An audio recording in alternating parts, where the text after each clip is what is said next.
Lillah, wa salatu wa salam ala rasulillahi sallallahu alayhi wa sallam. Nous allons poursuivre par le livre Al-Ajubatu Mufida.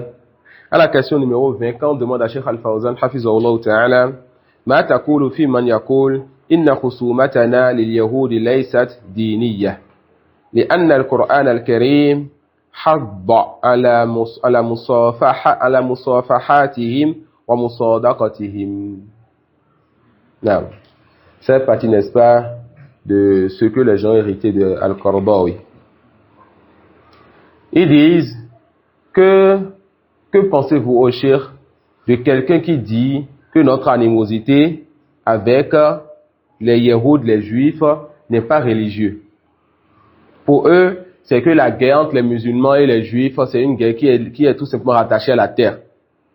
Donc ça veut dire que si on arrive à trouver l'entente sur la terre, c'est qu'il n'y a plus de guerre.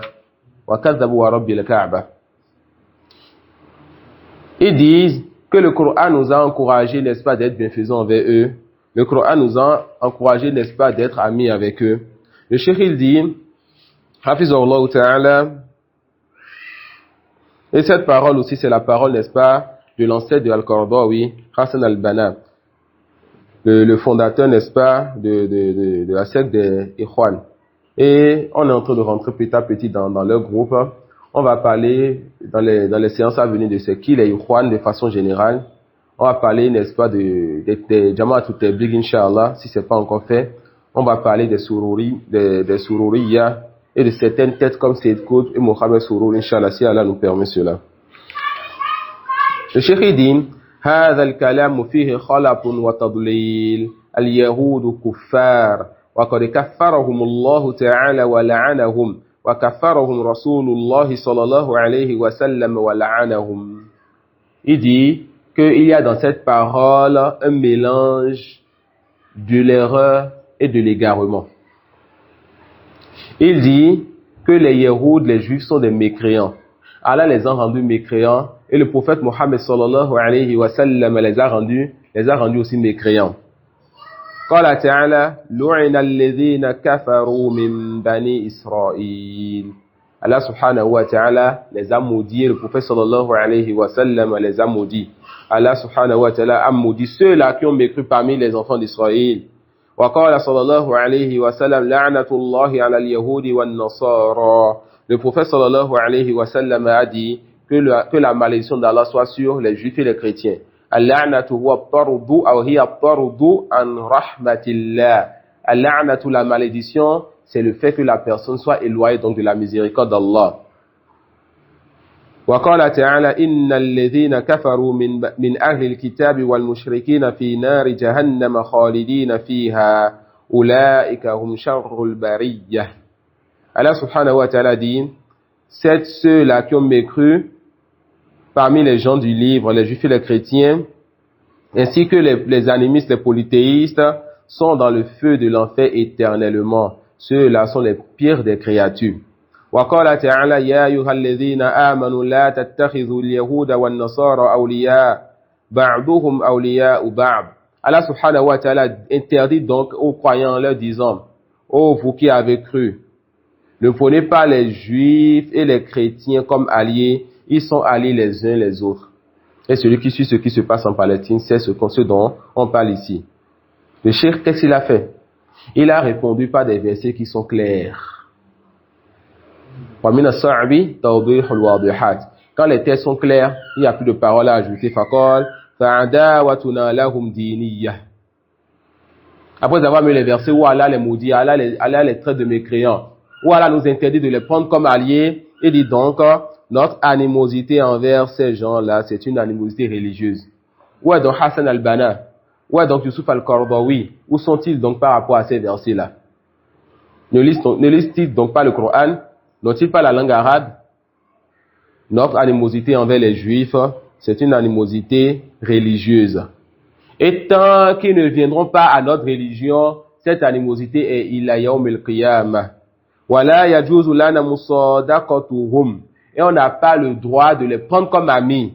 Wala mahabbatuhum. On n'a pas le droit de les aimer. Li'anna al-Qur'ana nahana an dhalik. Car le Coran nous a interdit de les aimer. Kama fil ayati allati sabaqa dhikruha. comme on le voit donc dans le verset qui a été précédemment cité.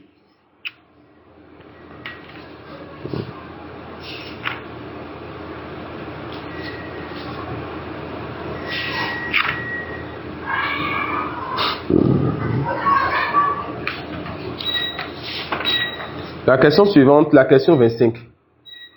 La question suivante, la question 25, on dit صنف من الناس يتعصب لمذهب من المذاهب أو عالم من العلماء وصنف آخر يرمي بذلك أرض الحائط ويتغافل عن توجيه العلماء والأئمة فما هو توجيهكم في ذلك. On dit, il y a une catégorie de personnes qui se fanatisent donc pour des écoles, pour des mazahib, des écoles de jurisprudence. Il y a une catégorie de personnes qui se fanatisent pour des savants. Et il y a une autre catégorie qui n'a rien à faire avec les mazahib, qui n'a rien à faire avec les savants. Qu'est-ce qu'il faut donc faire? Quel conseil donc Cheikh Al-Fawzan donne par rapport à ces gens-là? Quant à ces gens-là, dont on a une catégorie qui va s'attacher et suivre aveuglément et se fanatiser pour des gens ou pour des mazahib. Mais si c'est des mazahib de grands savants, de grands imams, ou bien d'autres personnes qui ont dit, nous on n'a rien à faire de ces savants, de ces mazahib, فقال حفظه الله تعالى نعم هذان على طرف نقيض. Ça c'est deux groupes qui s'opposent. منهم من يغلو في التقليد حتى يتعصب لآراء الرجال وإن خالفت الدليل. Il y a parmi les gens ceux-là qui vont abuser et exagérer dans le suivi aveugle de sorte à donc se fanatiser pour les écoles de jurisprudence. Ils vont se fanatiser pour les hommes, pour les gens, même si les écoles, même si les gens contredisent la preuve. قال وهذا مذموم. Et cela, il faut réprimander cela. Il dit وقد يؤول للكفر والعياذ بالله. Et cela peut amener donc à la mécréance والعياذ بالله. والطرف الثاني الذي يرفض أقوال العلماء جملة ولا يستفيد منها وإن كانت موافقة للكتاب والسنة. Le deuxième groupe, c'est ceux-là qui refusent toutes les paroles des savants, ceux-là qui n'ont rien à faire des paroles des savants. Ils ne veulent pas écouter ou suivre les paroles des savants, même si, n'est-ce pas, la parole des savants est conforme au livre d'Allah et à la sunna du prophète Mohammed sallallahu alayhi wa sallam wa hadha tafriq. Ça, c'est une sorte de laxisme de la part de ces personnes. Al-awwal mufritun wa hadha mufarrit. La première personne, c'est un extrémiste, quelqu'un qui a abusé, qui exagère, et la deuxième personne, c'est quelqu'un qui a du laxisme, qui a trop de laisser aller, et ces deux extrêmes sont interdits dans notre religion. Fa aqwalul ulama'i fiha khayr. Il y a dans la parole de nos savants du bien. La siyama fiqh salaf, et surtout donc la parole et la compréhension de nos pieux prédécesseurs.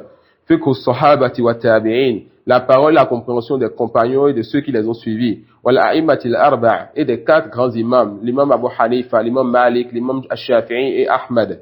Wal fuqaha alladhina shahidat lahum al-ummatu bil fiqh fi ad-din, ainsi que les savants que l'humanité ou bien que la communauté a reconnu, n'est-ce pas, comme étant de grands jurisconsultes, de grands savants de cette communauté. À l'exemple, n'est-ce pas, de Cheikh Al-Albani, rahimahullah ta'ala, de Cheikh Ibn Baz, rahimahullah ta'ala, de Cheikh Ibn Seymin, rahmatullahi alayhi, de Ibn Qudama, rahimahullah, de An-Nawawi, rahimahullah, de Ibn Abdul Bar, et bien d'autres parmi nos savants qui sont connus pour leur fermeté dans la jurisprudence et dans la science umuma.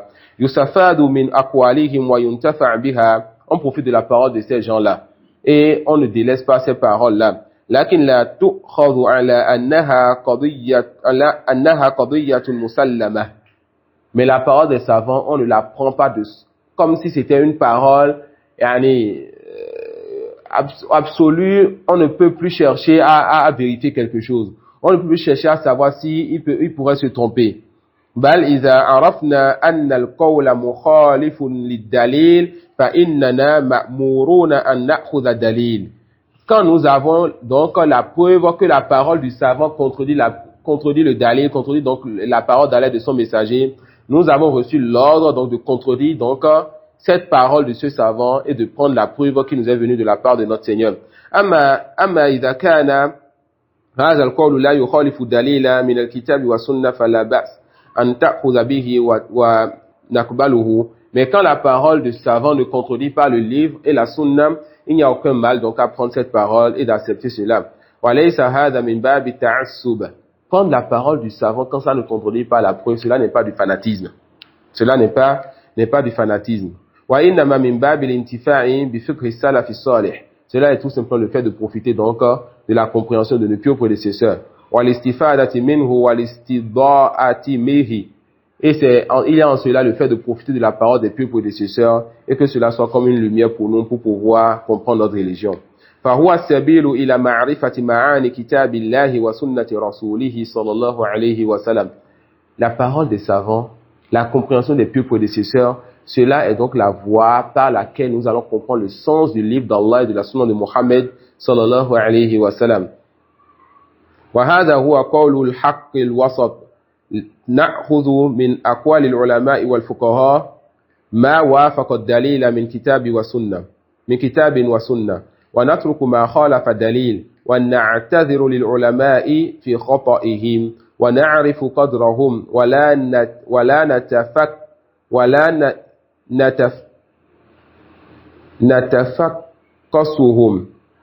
ولا نتفقصهم قال صلى الله عليه وسلم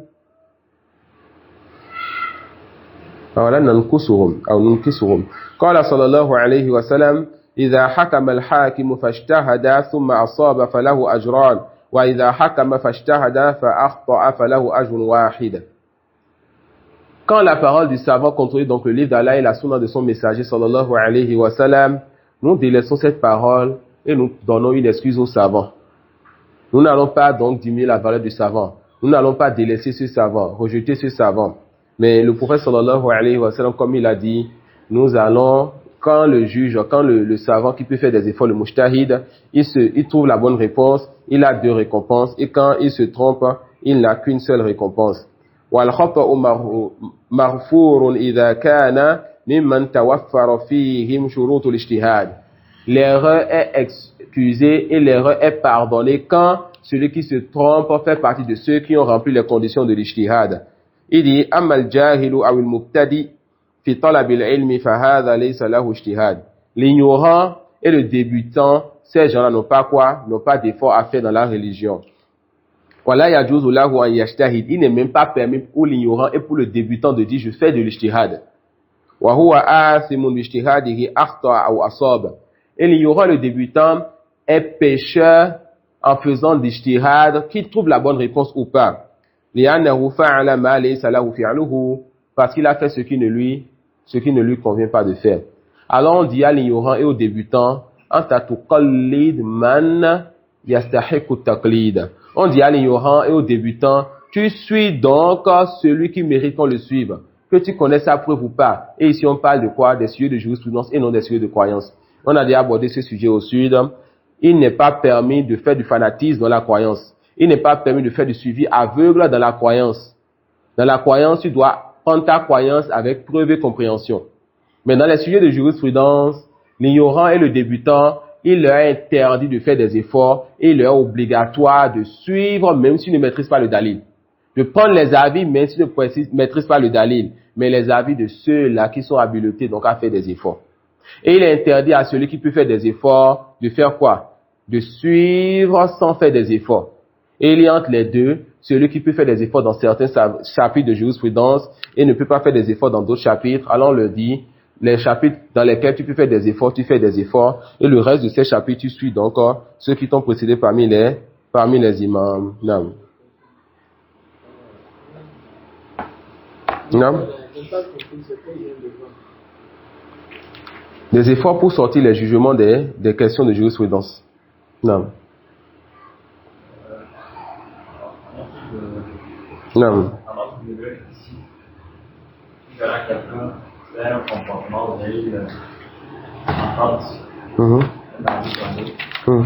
et parfois ce sont des procédures, ça dit c'est cela si tu n'as pas de comportement et toi tu les documents tu les devras changer en façon Et au terme de cela, il se dit que la haute science est limitée, et s'il y a la science qui ne peut pas ta science, de façon pour te blâmer. Je suis dans une attitude donnée, je vais partir donnée, il ne faut pas que tu me dises que je croyais qu'il n'y a pas de preuve dans ça, je me dis que la demande pour que je sois là pour moi. Mais dans la première, ta science, ça veut dire que aujourd'hui, tu es venu me convaincre. Demain, quelqu'un viendra encore apporter une science finale que sur toi, et ça sera comme si le vent souffle. Non. Face à ça, comment répondre à ce dernier? Cette personne, c'est un orgueilleux entêté. Voici quelqu'un qui a compris la vérité, qui a rejeté votre personne, se disant que demain, une personne inconnue va peut-être venir vous convaincre aussi que vous êtes sur le faux. Vous lui dites que vous êtes sûr que vous êtes sur le vrai, et vous êtes sûr que lui, c'est un orgueilleux entêté. Ça, si? Vous êtes sûr que lui, il est quoi? Il est un orgueilleux entêté. Lorsque l'imam Malik, quand quelqu'un lui a dit de venir, ils vont débattre, et si un tel gagne le débat, alors on suit cette personne. L'imam Malik dit, Taïm. Et si une autre personne vient, que cette personne vient nous convaincre encore, on fait quoi? On suit cette personne. Malik dit que lui ne doute pas de sa religion. Donc c'est l'autre qui a perdu sa religion, qu'il a cherché dans sa religion. Ça suit? Non. Le débat ne se fait pas avec toute personne. Quand on commence à échanger avec quelqu'un, on voit que cette personne, elle n'est pas mature, cette personne, elle n'est pas douée de raison, cette personne n'a pas de fondement, on ne perd pas le temps avec sur le débat avec cette personne. D'accord? Celui qui a une foi de science et des ambiguïtés, c'est avec cette personne qu'on débat. Allah dit, le prophète a dit, tu raisonnes avec cette personne. Et quand tu vois que la personne, elle sort de la raison, alors cette personne, tu lui rappelles sa foi. Qu'est-ce que toi, quelle est donc ta croyance quand on te dit Allah a dit? Quelle est donc ta croyance quand on te dit le prophète sallallahu alayhi wa sallam a dit? Est-ce qu'il y a après la parole, derrière la parole du prophète sallallahu alayhi wa sallam, n'est-ce pas, une autre parole? Vous lui rappelez sa foi.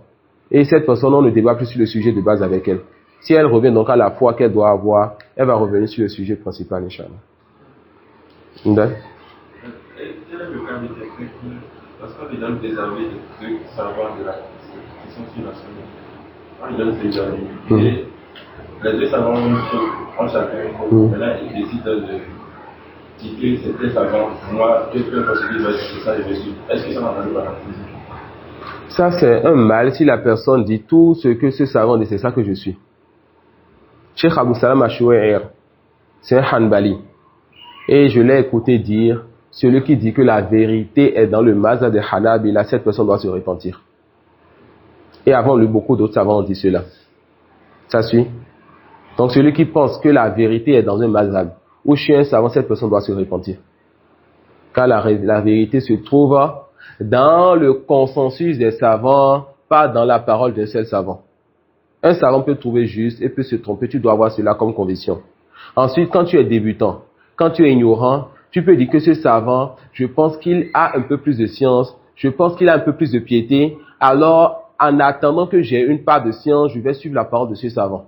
Mais pas avec la conviction que cette personne, tout ce qu'elle dit est vérité. Bon, tu dois savoir qu'il se peut que tu prennes un avis de ce savant, mais que tu sois dans le faux. Mais tu es excusé pour ton ignorance. Tu as répondu? Non.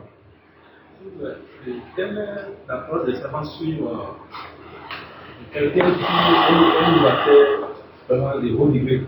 Et les savants, non, ça va démontrer que c'est un innovateur. Non. Comme les archives de Dieu et autres là.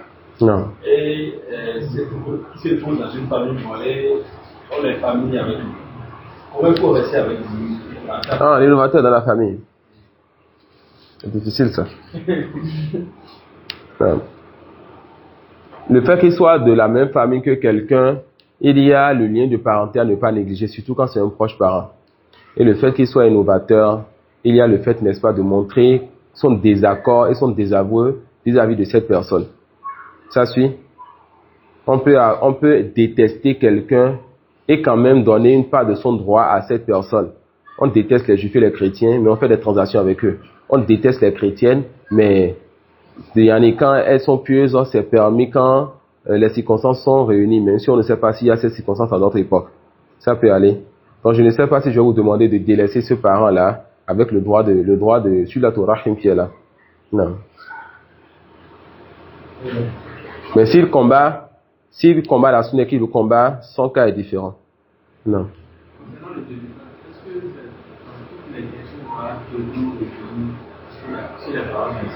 On a dit qu'il y a le débutant qui ne peut faire aucun effort, et celui qui est entre le savant et le débutant, c'est-à-dire celui-là qui peut faire des efforts sur certains sujets, et dans d'autres sujets ne peut pas faire des efforts.